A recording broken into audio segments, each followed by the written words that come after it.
Okay. Um, Diyos maray na aga po. Diyos maray na aga po sa Supayang Gabos. Good morning, everyone in the Philippines.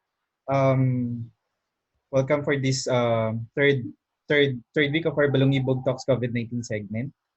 Um, so for this segment, we're doing it for the past 3 weeks. So for this segment, we aim to expand more conversations by providing more topics to talk about during this pandemic. So if if if any one of you wishes to also do a lecture, you can send us a message at the museum page, or you can email me at erjanhernandez@gmail.com. So in this segment for this week, conversations will be provided by local and international experts and scholars across the disciplines of history, anthropology, archaeology, heritage studies, political science, and mental health.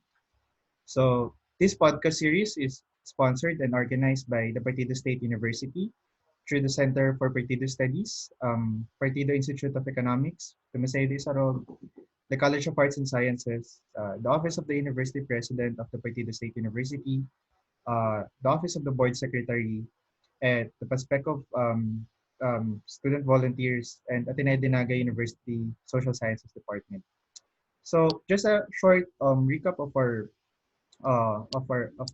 this segment. We had two lectures yesterday.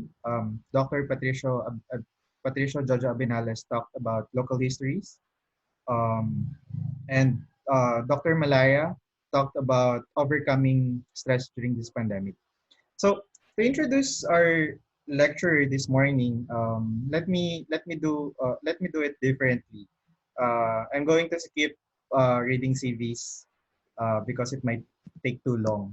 So rather, let me, I guess, tell you a very short story. So it happened in 2018, I guess, 2018. So when I started participating the Bicol Archaeology Project through Dr. Detar. So when I arrived at the field site, at the Kamaligan field site, so when I introduced myself to Dr. Acabado, it was my first time meeting him, and uh, he was talking with a Taiwanese professor. So when I introduced my name, he said, "Oh, you're Kiko's student," and immediately he talked uh, to the Taiwanese professor and said, "A new slave." So it made me wonder what why do I want to join the archaeological project, because I'm an anthropologist. But it turned out a very good experience, and a very fruitful experience for me as a badging anthropologist. So let me introduce Dr. Professor Stephen Acabado, a mentor and an Oragon. So, sir.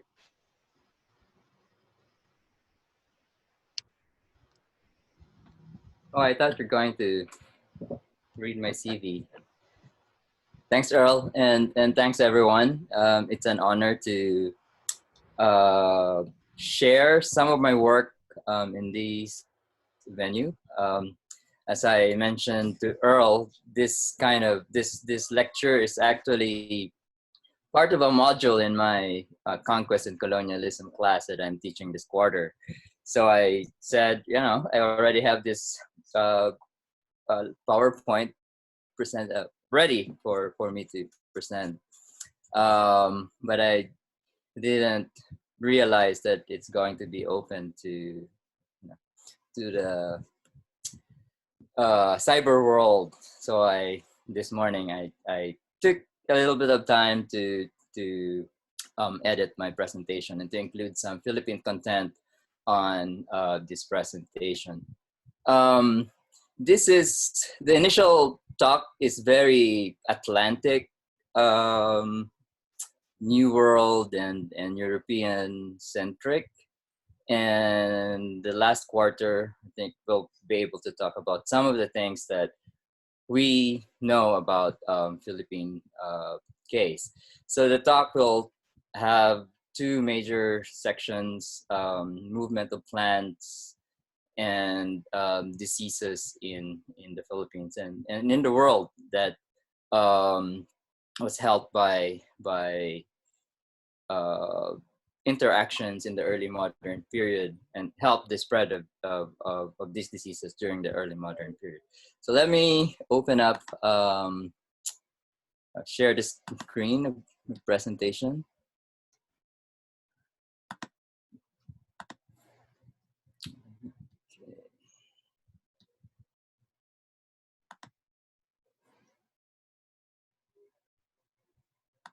All right.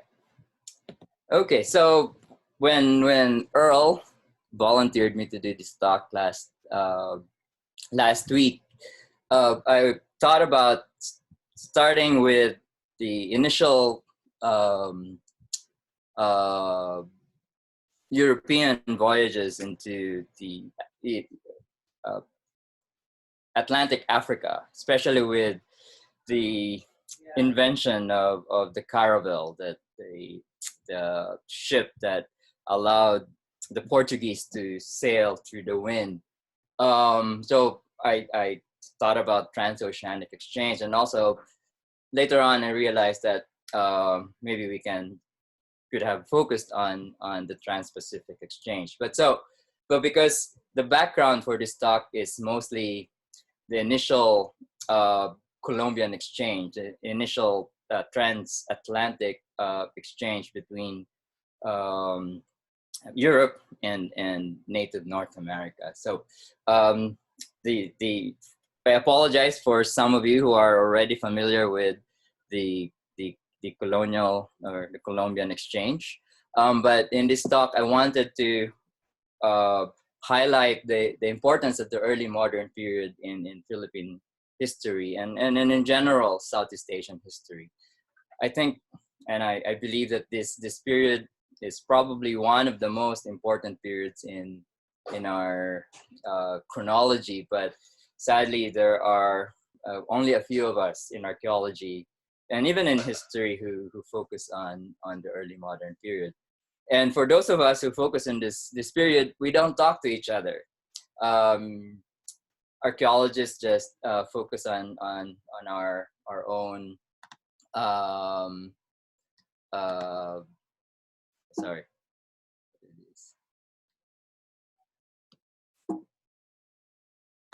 Okay. So archaeologists just focus on with our own peers. We usually don't talk to economic historians, environmental historians. Yes, we read their work, but we don't incorporate them or involve them in our research. We also don't talk to climate scientists because in this time period we have the little ice age impacting, influencing the climatic patterns in Southeast Asia. So the goal, at least in this initial this talk, is to really highlight the need for multidisciplinary collaboration and crossing that disciplinary differences to talk to each other and to have a better understanding of, of this time period. I also want to, as part of that multidisciplinary interaction, we need to focus on local events, local realities, and try to decrease our focus on Eurocentric models. And so we talk about indigenous responses to colonialism, the dynamics of these interactions. And of course, if we do that, then we'll have community involvement. And as I keep on saying, in the new direction of my career, engagement is the key for those of us who work in or on heritage and conservation. The first and last line of defense and sustainable conservation of heritage would be the primary stakeholders. So if we involve them, if we have them invest in our work, I think the work will outlive our research projects. A little bit of warning. Some slides in this presentation include human skeletal remains. I know there are some of you that might have cultural taboo on looking at human remains. So the Colombian exchange started in 1491 or 1492 with Christopher Columbus being given by the Spanish crown, King Ferdinand II and Queen Isabella, to find a new route to China. During this time, you have the Portuguese controlling the spice trade, but you also have the Venice republics, the Muslim traders controlling the Mediterranean. So Christopher Columbus asked the Spanish crown to bankroll his search for a new route to China. And so we'll start with this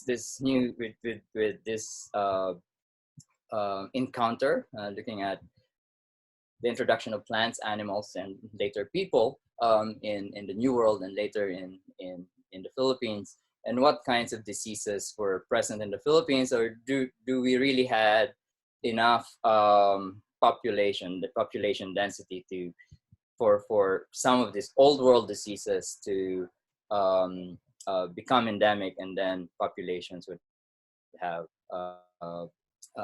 herd immunity. And so we'll talk about the Philippine experience and how chronic diseases possibly control the population expansion and population increase, hence limiting the spread of acute diseases introduced from China, from mainland Asia, 500 years before contact with Europeans. And so we start with Cristobal Colon, the Spanish name of Christopher Columbus, and how he changed the world soon after he dropped anchor in the island of Hispaniola and established the first Spanish town in the New World. And we call this the Colombian Exchange. Crosby coined this term. And in the 1400s, as I mentioned, there were multiple early voyages. And even in the 1100s, you have Europeans going into China, mostly having for trade. But with the invention of the caravel, the Portuguese caravel, then that allowed them to go beyond the Cape of Good Hope. So before this, before the caravel, no one has really gone beyond the Cape of Good Hope. But with the new technology, it allowed the Portuguese to sail beyond Africa and encounter Asians. Here are some more images of these early movements. And the Colombian exchange, the arrival of Christopher Colon or Cristobal Colon in Hispaniola may have had greater consequences biologically than culturally. And it was coined, the term was coined to describe the worldwide redistribution of plants, animals, and diseases that resulted from the initial contacts between European and local peoples. Again, this is very focused on the initial Atlantic Caribbean encounters. As you can see, you have the old world, Asia, Africa, and Europe, introducing new plants and animals and diseases to the Americas, and then from the Americas, you also have plants, animals, and diseases, although very limited and not as acute as what uh, the Europeans introduced to the Americas. So some of the uh, crops that were introduced to the Americas and the old world are listed here for those of you who are interested. And of course, diseases which decimated the population of Native Americans, and some models argue that up to 90% of New World population perished because of the impact of the introduction of new diseases. Recent findings in the Amazon are supporting the idea that part of the world was populated heavily. So LiDAR data showed a massive earthworks, and they're finding archaeologically very early evidence of corn or domesticated maize as early as 6,000 years ago. So that changes our ideas about ancient history. And so here are some more information about the movement of plants, especially tomato and chili peppers. And chili peppers are very close to my heart because I'm from Bicol, and I said a joke, and it's actually not a joke. I eat chili peppers for breakfast.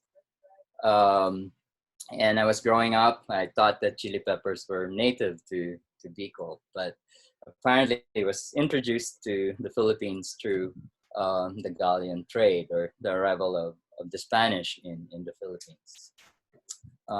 Here are some more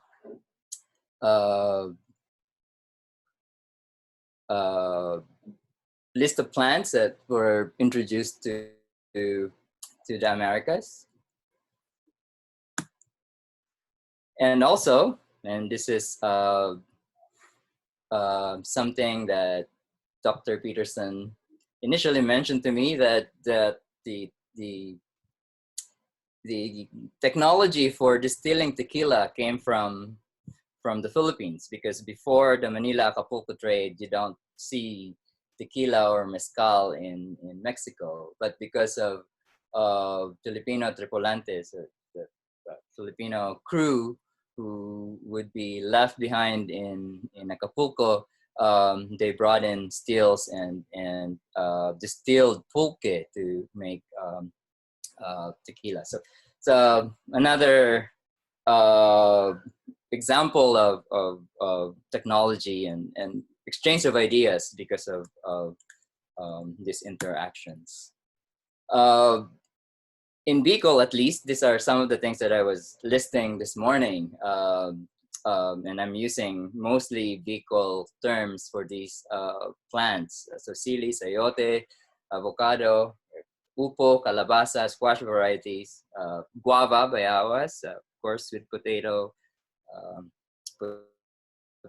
atis, and so on, are all introduced from the New World, or from the Americas.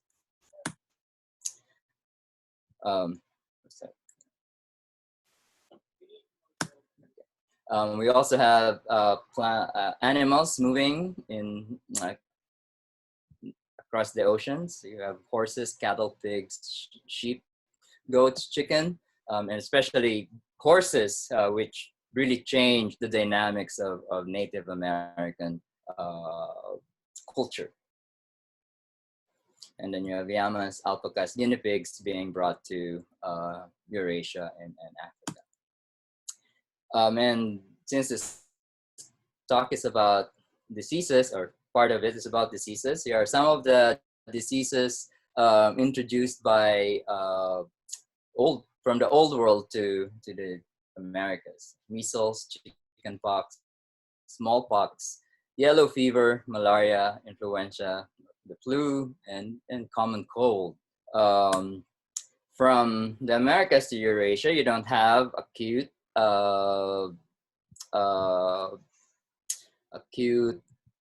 diseases or acute infections, you only have mostly this chronic diseases. So you have syphilis, polio, and possibly tuberculosis. Although there are archaeological evidence that tuberculosis could have been in Egypt as early as 6,000 years ago. In China, there are some evidence to suggest that tuberculosis could have been there by 3,000 years ago. But we do know that tuberculosis predated Europeans, European contact in the Americas. So the model, there's actually an archaeological evidence that seals brought tuberculosis to the Americas thousands of years before 1492. So again, here is some, here's an image or an illustration of this movement.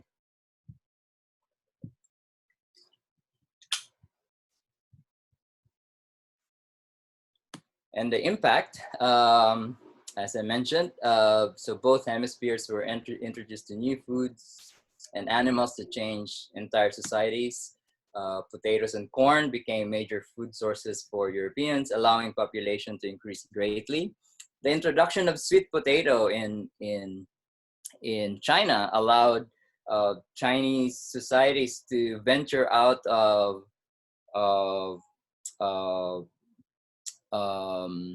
river valleys. So Chinese society subsisted on rice, and they would choose to live in a place where they're able to produce rice. And so the hillsides are not conducive for rice production. But with the introduction of sweet potato, they were able to move out, venture out of river valleys and support larger populations outside of those rice centers. And we also see this probably in the Philippines.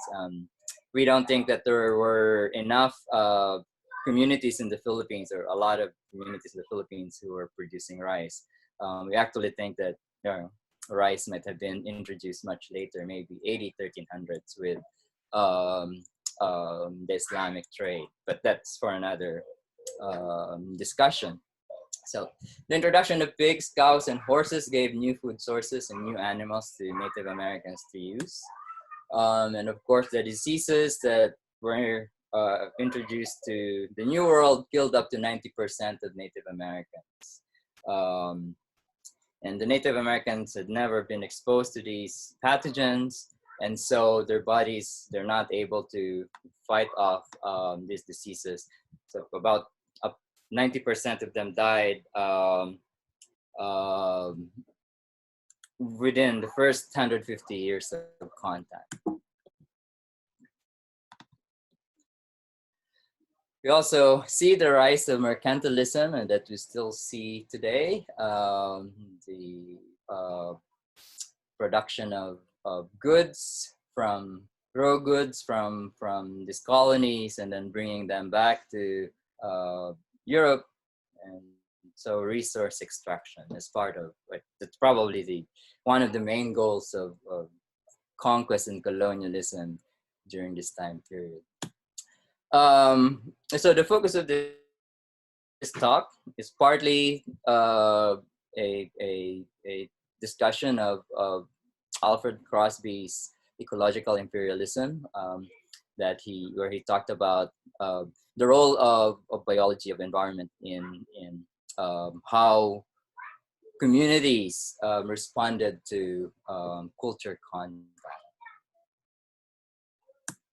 So ecological imperialism is a story of diseases like smallpox that killed more Native Americans than any Spanish gun. So if you have high mortality rates, so they weren't able to really fight off the military of the conquistadors. An example would be the Aztecs, where within a few generations, their population plummeted. It's a story of plants and animals that transform the global landscape and undermined, in this case, Indian society and resistance. So in the second part of this talk, we focus on the role of archaeology in understanding pandemics and epidemics. Uh, there's a focus on the control and prevention of diseases in living populations, and this dominates most epidemic disease research. However, research on epidemics in the past provides a temporal depth to understanding to our understanding of the context and consequences of diseases, and is crucial for predicting how diseases might shape human biology and demography in the future. And key concepts, I've mentioned this a while ago, the idea of chronic diseases. These are diseases that do not kill their host or provoke immune response that result in the death of the diseased organisms, which means they persist for long periods even in small populations. So examples of these are dysentery, typhoid, leishmaniasis, and so on. You have acute diseases, which require the presence of a large population before they can become endemic. Infections are spread from human to human and characterized by short periods of infection that result in high mortality. They normally confer lifelong immunity on survivors and are characterized by short periods of communicability, generally less than 2 weeks, hence the 14-day quarantine period. So as a consequence, they only become endemic where human populations are of sufficient size to generate enough susceptibles, generally children, to maintain the disease indefinitely. Hence, they are often termed crowd infections. So this is important when we looked at the Philippine case, because there might not be enough or high population density and interaction between communities to really support this spread of acute diseases. And some information about pandemics that changed history, and this appeared in an NPR news article. So I'll just go through this for those of you who are interested in this set of information. Starting from 430 BC in Athens, and so on. 541 AD, the Black Death in 1350.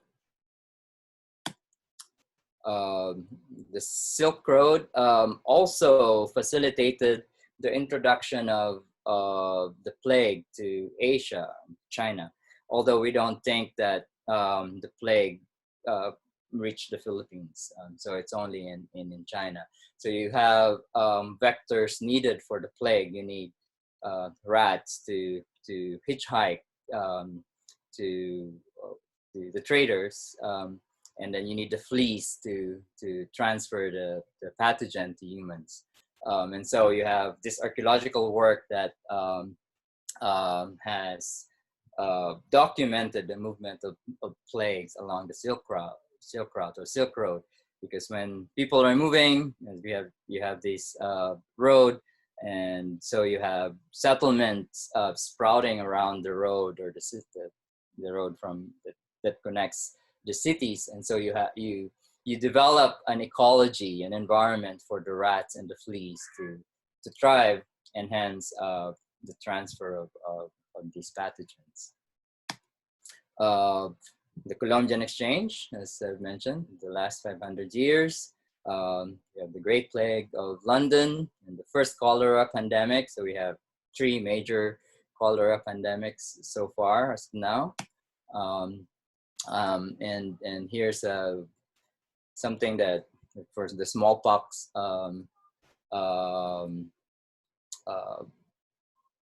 infection epidemic in among the Aztecs. And in this case, this was the Salmonella.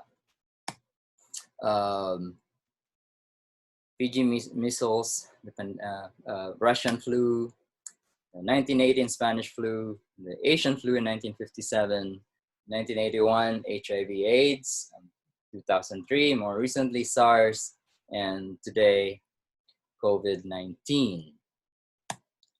And in terms of going back to the Philippine case, here is a brief overview of Philippine history, initial contact, the establishment of the Philippines as this official colony of Spain. So that wasn't until 1565. Between 1521 and 1565, there were about four voyages from New Spain, present-day Mexico, to the Philippines. And it wasn't until 1565, after the discovery of the safe route between Acapulco and the Philippines, that Legazpi formally established the Spanish colonial administration in the island of Cebu. Spain never wanted the Philippines. It was too far, too expensive. There's nothing there. There's no gold, nothing. It's so expensive for them. Actually, there were only about 2,000 Spanish at one point in time in the Philippines. And a lot of their administrators, a lot of their human power that they brought in were Aztecs. Hence, there's a lot of Filipino terms that are Nawa. So nanay, tatay are Nawa terms. And then in 1570, Manila was conquered and Legazpi moved the colonial capital to present-day Manila. They decided to stay in the Philippines because they wanted it as a springboard for colonizing China, Japan, even Cambodia. The Spanish administration in the Philippines sent forces to Cambodia, and they wanted to conquer Cambodia, but we now know that didn't happen. Later, they figured out that the Philippines is in a strategic location that will facilitate the movement of goods from China and silver from the Americas to China. And so the islands, the possession became an economic hub for the Spanish. And so they were there until 1898, until the Americans took over. But what we do know, for the very limited archaeological focus on diseases, unfortunately, we don't have a lot yet, and that's one of the goals of this talk, is to encourage colleagues to focus on this kind of research to understand population movement, population density, and diseases in the islands. So in Ifugao, we recovered mostly infant remains, a number of adult remains that date between 800 to about 300 years ago. So these are human remains that span several chronologies, from pre-rice to the introduction of rice, from pre-contact, European contact, to post-contact. And we don't find a lot of acute evidence of acute diseases. Although most of these diseases really don't manifest in skeletal remains, but what we see, at least here in Ifugao, are evidence of malnutrition, some chronic diseases. Probably the only major work, historical work conducted so far, is Linda Nussan's Conquest and Pestilence. And she argued that the Philippines probably did not suffer a big demographic collapse on the same scale as the Native American population. And as I mentioned a while ago, it was about 90% in the first 150 years of colonization. And there were two models that suggest that explain for this low demographic decline.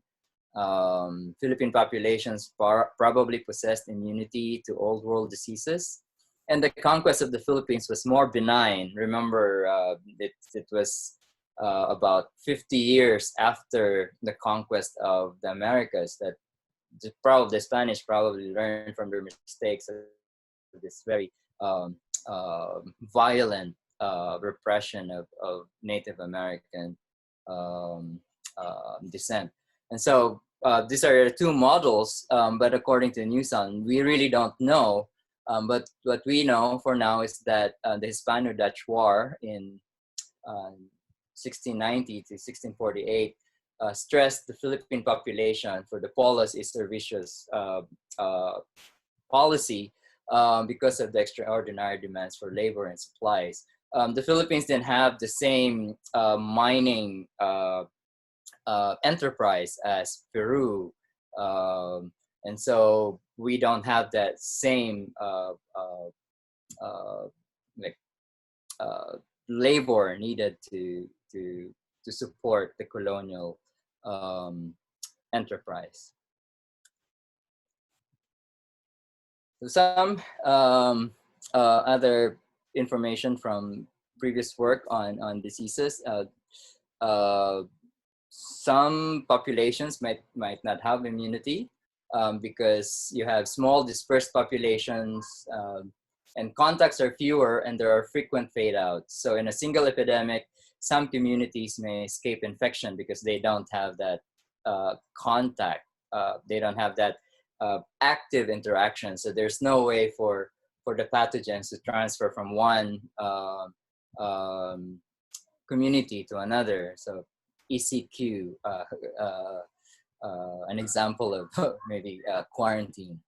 And so according to Newson, there's probably very low population densities and looking at the Southeast Asian settlement patterns, these communities are dispersed, and so they are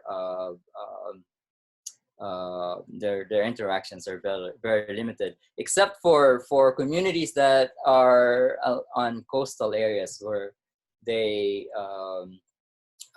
engage in trade with the Chinese, the Southeast Asians, Arabic, and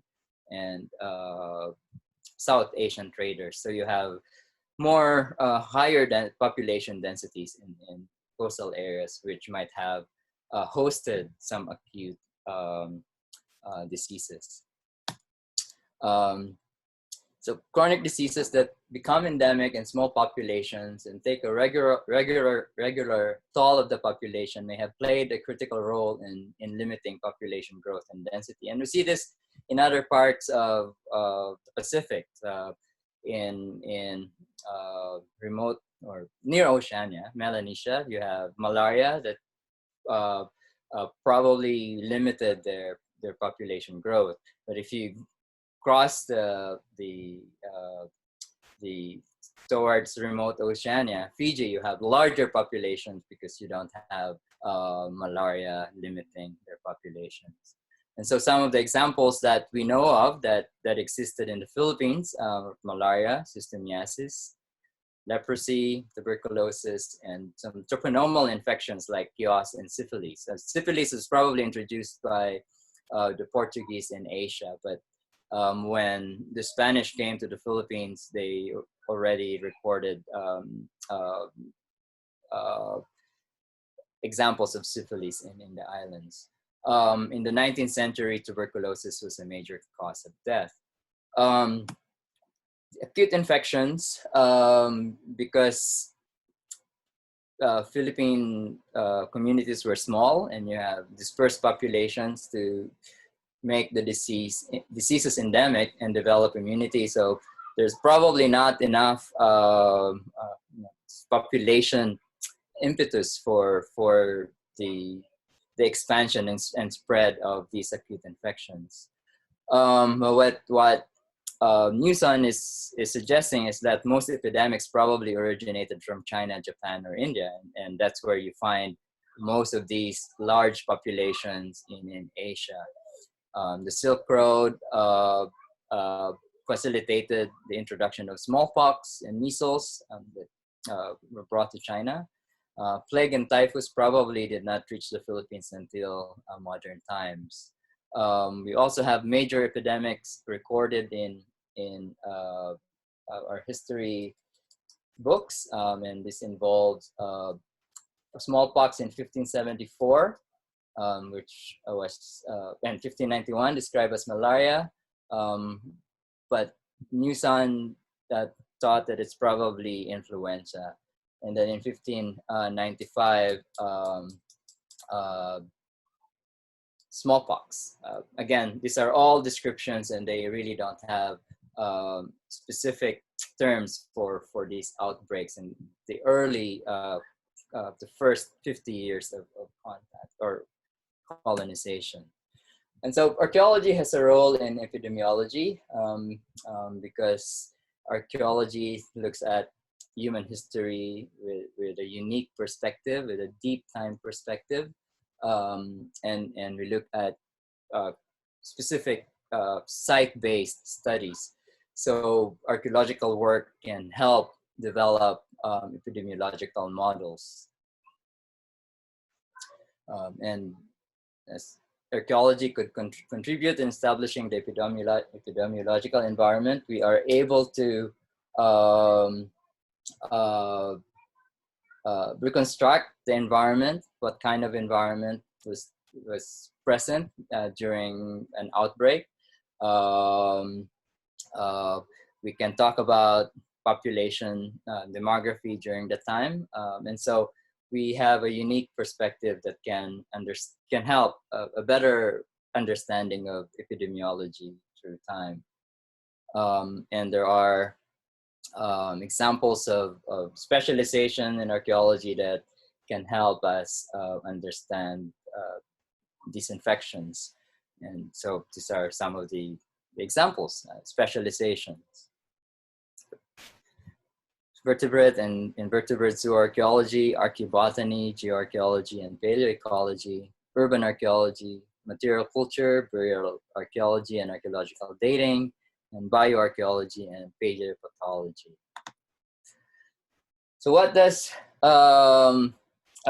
this tell us? The things that we know about the Philippines. Well, we don't really know much about Philippine diseases until what we read about uh, on on historical documents. But we have a lot of human skeletal remains that spans the last 5,000 years of Philippine human colonization or human existence in the islands. And there are newer technology that can extract information about diseases and health of populations. We also know, based on archaeology, that pandemics are caused by human behavior, contacts, over exploitation of the environment, contacts with wild animals and so on. So the transfer of pathogens from animals to humans, and climate change. And Professor Dr. Peterson will talk about these tomorrow in his talk on heritage during COVID-19. And also he will stress the role of climate change in heritage management. And communities are needed to address and to control this spread. And we know that in archaeology and working with indigenous populations, stakeholder communities, that having information about these kinds of infections, having the right information will help them make decisions that make sense to them, and so they can make decisions that are more meaningful and that are more sustainable. I guess that's my last slide. So thank you. Okay. Earl? Thank you, Sir Buboy, for that very wonderful and insightful lecture. I guess we can now entertain questions from our participants. Okay. So you may either type your questions and I can read it, or you may, if you want, I can allow you to talk so that you can ask your questions directly to Dr. Acabado. So while we're waiting for some of the participants to ask their question, to provide their questions, maybe sir, uh, I was thinking while listening to the lecture.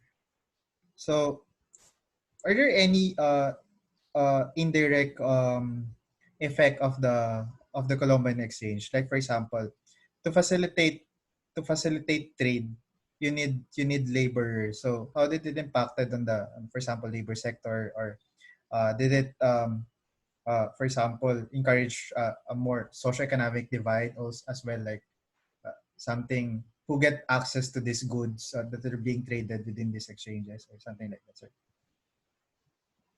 That's my question. Thanks, Earl. Yeah. Yeah, so as I mentioned initially, there were really not a lot of Spanish administrators in the Philippines. They were bringing Aztecs or mestizos to the Philippines as their, you know, initial labor, initial conquest force. And later they needed human labor, so they would have they introduced the polos de servicios, the required work for, and that's probably one of the events that stressed human the health of Philippine populations during the time. But they were also bringing in Chinese laborers, Japanese mercenaries, um, uh, and so you have a lot of actually there was a Japanese camp in Cagayan in the 16th and 17th centuries, and they were there to look for deer skin, and they interacted with the Spanish, and so they also brought Filipinos to Acapulco and during the Manila Acapulco galleon trade, and Karime can probably talk more about that. um, but there is there's a several descendants, maybe a community of Filipino descendants in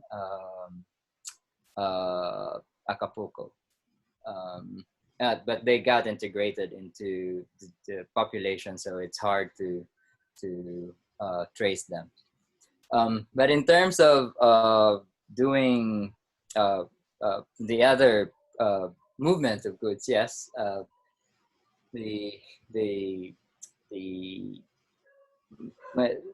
the Colombian exchange is a watershed in the world's history, for better or for worse. That what shaped our world now, especially the rise of capitalism, the sugar plantations, and so on. The Spanish wanted to emulate what the Portuguese had, and so they wanted to grow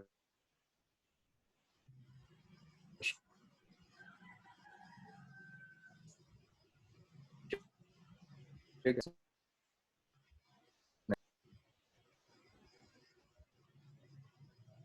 Okay.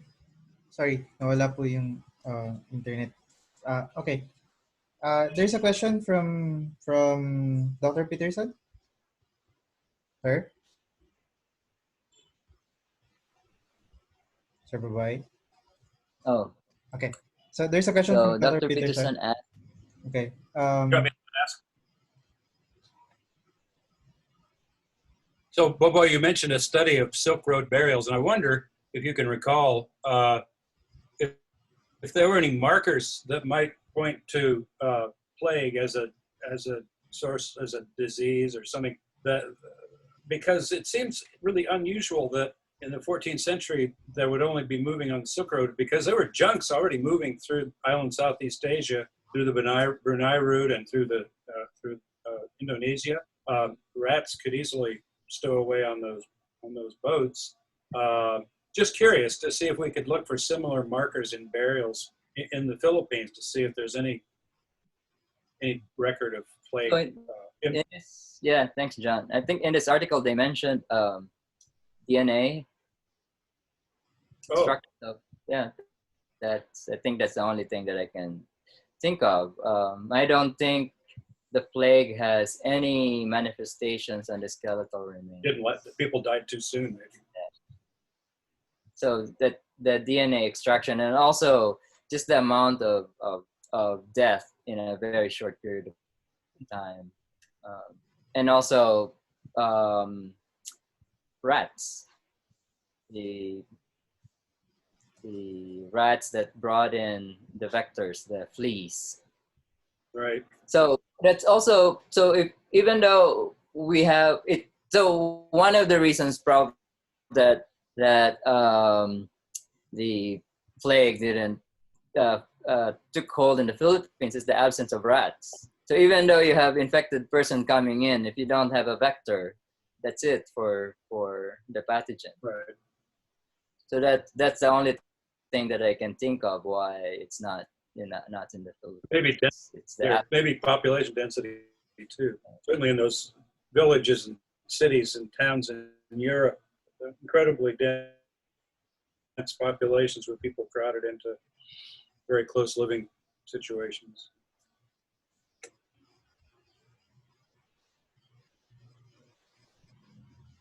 Okay. Sir, I guess there's Miss Tina Paterno is raising her hand. I guess you can directly ask your question.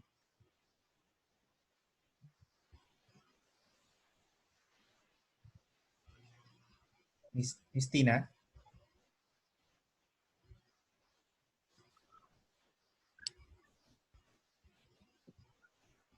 Okay. So there's a problem with the mic. So she's typing her questions. So before while Miss Tina is asking her question, do you have any? Okay.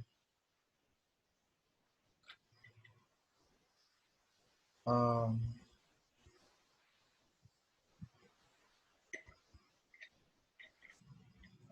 Okay. Let me read Miss Tina's question, sir. Most epidemics started in Japan, India, and China. Would you say this is because of hygiene and density?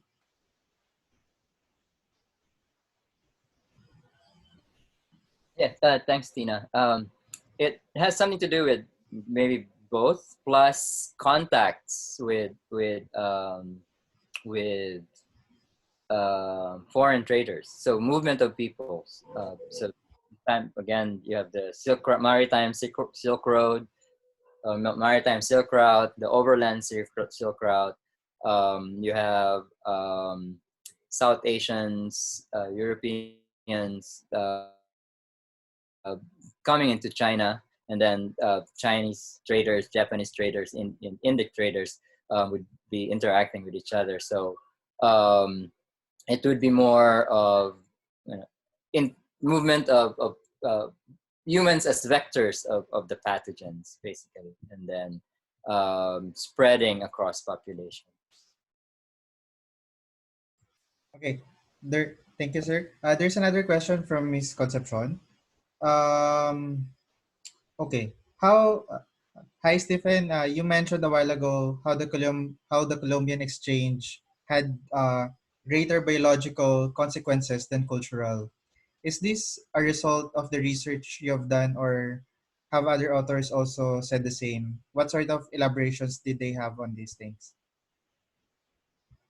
So it's not mine. It's Alfred Crosby's idea. So the story about Crosby's work, I was supposed to say Bill Crosby. um, I think I said earlier Bill Crosby. Was a response to the prevailing model in the early 80s that changes in the American landscape were mostly because of again, human behavior, that also there's a pristine landscape. And so you have other scholars like Donovan who broke the myth of the pristine landscape, that you have indigenous populations are also utilizing the landscape, not as the same scale as us, but as the Christians that were meant to utilize and exploit the landscape. And so Crosby had this idea in the 90s that she wrote a book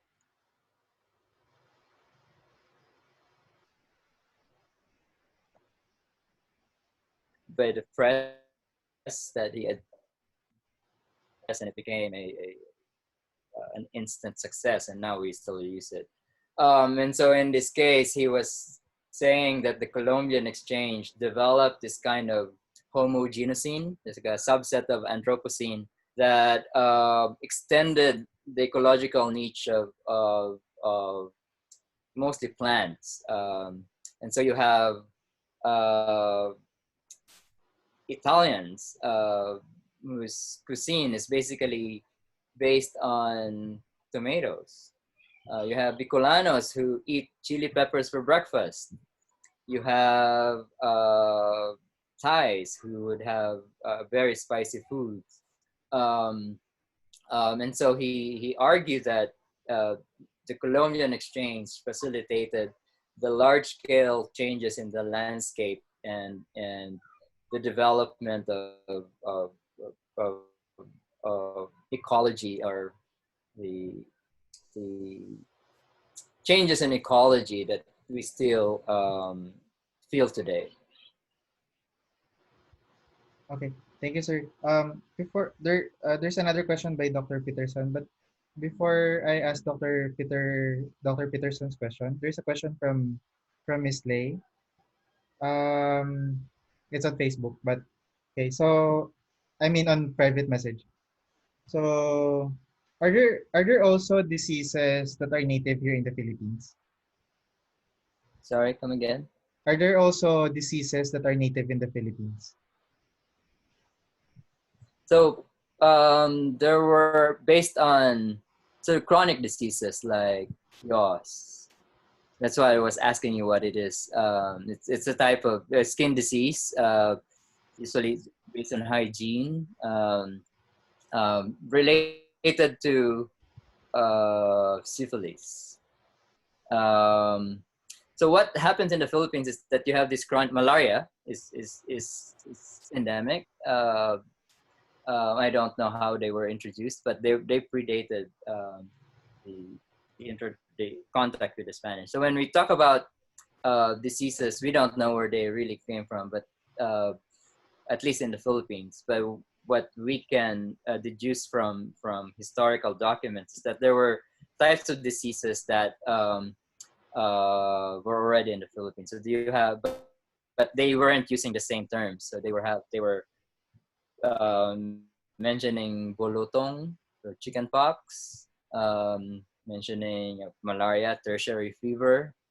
So they have terms for different kinds of fever that might suggest that some kind of infection. And so you have these chronic diseases that would have limited the expansion or increase in population, that also stop the acute infections from spreading. So acute infections would have been introduced through the coastal economic, I don't know, trading centers. But if you have very limited contacts with other groups, then again, those pathogens won't be able to move around. And that's to answer, related to what Tina was asking about the viral load. And to be for a pathogen to be endemic, you have a certain threshold of population that needs to get infected, and you develop what you've probably heard, herd immunity. And so if you don't have that enough population, then the pathogen will just die off, and so they won't be able to reproduce.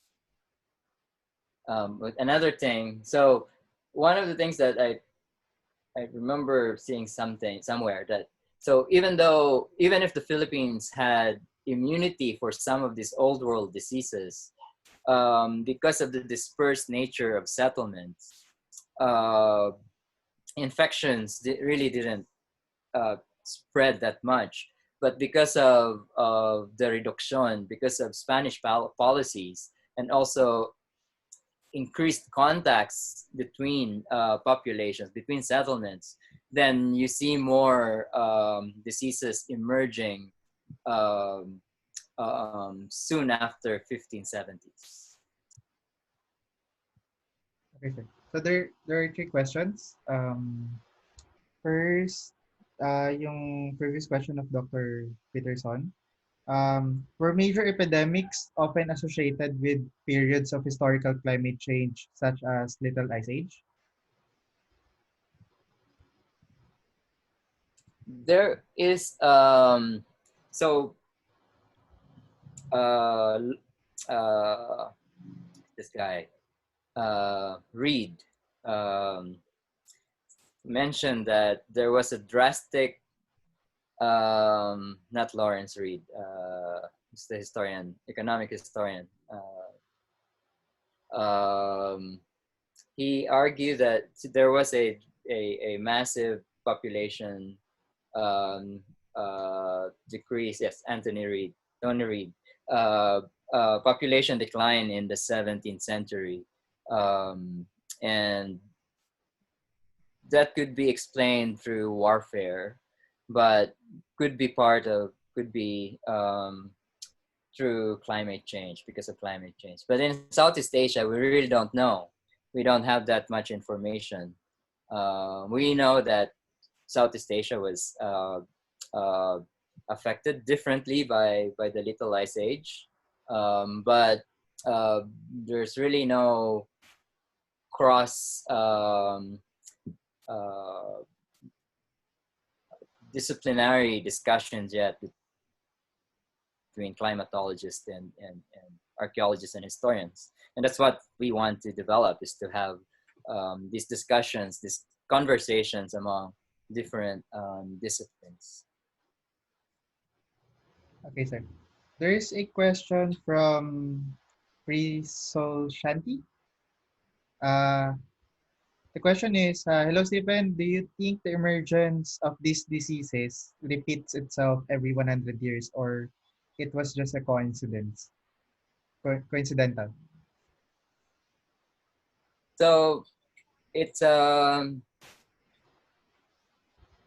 Darwinian evolution, and actually I've heard when I was in Hawaii from my uh, uh, uh, mentor, that from Bayan, that we are due for a major pandemic, and this was in 2001. Um, and epidemics happen because of environment that humans create to cultivate the pathogens, and also the pathogens evolved to address human behavior. So you have bacteria or tuberculosis that are uh, that's drug resistant. So hopefully it's not every 100 years. It's actually not. Sometimes it's only within 20 years. Sometimes within 5 years, and it all depends on human behavior and human decision making. Okay. There's a question from another question, sir, from Dr. Dr. Grace. So in terms of figures, what would the minimum population to be considered a dense population? Sorry, go ahead. In terms of figures, what would be the minimum population to be considered a dense population? So there were models in America and the Americas for the acute diseases, and they're saying, I think it's about 4,000 to 6,000 individuals within a community with active contact. Okay. Any more questions? Okay. Um, Meron sir, kanina kasama natin sa panel, but um, kasama natin sa panel pero because of internet nawala po siya. So instead she sent me her question. I think it's more contemporary. As a Bicolano, do you agree with the decision to make Bicol region be under general community quarantine and no longer be under enhanced community quarantine? So the ECQ and the general community quarantine. You want to What comment is the on this?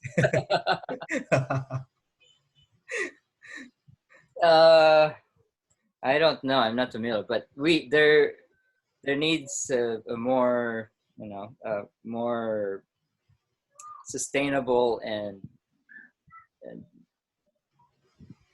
there needs to be a clear plan for quarantine to be successful. So in this case, and this is not the first time that quarantine has happened. You can read uh, history books that talks about quarantine during the flu pandemic, and in the Philippines during the one of the smallpox pandemics, or epidemics rather. It's localized.